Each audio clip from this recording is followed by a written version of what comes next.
লক্ষ্মীপুরের চন্দ্রগঞ্জে আধিপত্য বিস্তারকে কেন্দ্র করে কুপিয়ে আবুল কালাম জহির নামে এক বিএনপি নেতাকে হত্যা করেছে দুর্বৃত্তরা। সড়কের ওপর তার মরদেহ পড়ে আছে।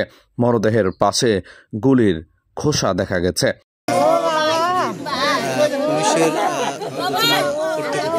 শনিবার রাত 8:30টার দিকে সদর উপজেলা চন্দ্রগঞ্জ ইউনিয়নের পশ্চিম লতিফপুর গ্রামে এই ঘটনা ঘটে।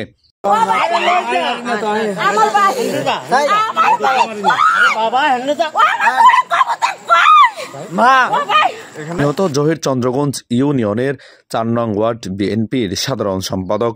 পুলিশ ও স্থানীয় সূত্রে জানায়, পশ্চিম লতিফপুর গ্রামের মোস্তফা দোকান এলাকার সড়কের উপর জহিরকে কুপিয়ে ফেলে রেখে যায় দুর্বৃত্তরা। এতে ঘটনাস্থলেই তার মৃত্যু হয়।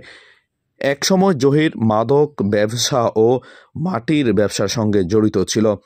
সেখান থেকে তিনি স্বাভাবিক জীবনে ফিরে আসছিলেন। মনে করা হচ্ছে তার প্রতিপক্ষ আধিপত্য বিস্তারকে কেন্দ্র করেই তাকে কুপিয়ে হত্যা করেছে। মরদেহের পাশে গুলির খোসাও দেখা গেছে। চন্দ্রগঞ্জ থানা বিএনপির সভাপতি বেলাল হোসেন বলেন, ঘটনাটি আমার জানা নেই, খোঁজ নিচ্ছি। চন্দ্রগঞ্জ থানার ভারপ্রাপ্ত কর্মকর্তা ওসি ফয়জুল আজিম ঘটনার সত্যতা নিশ্চিত করেছেন।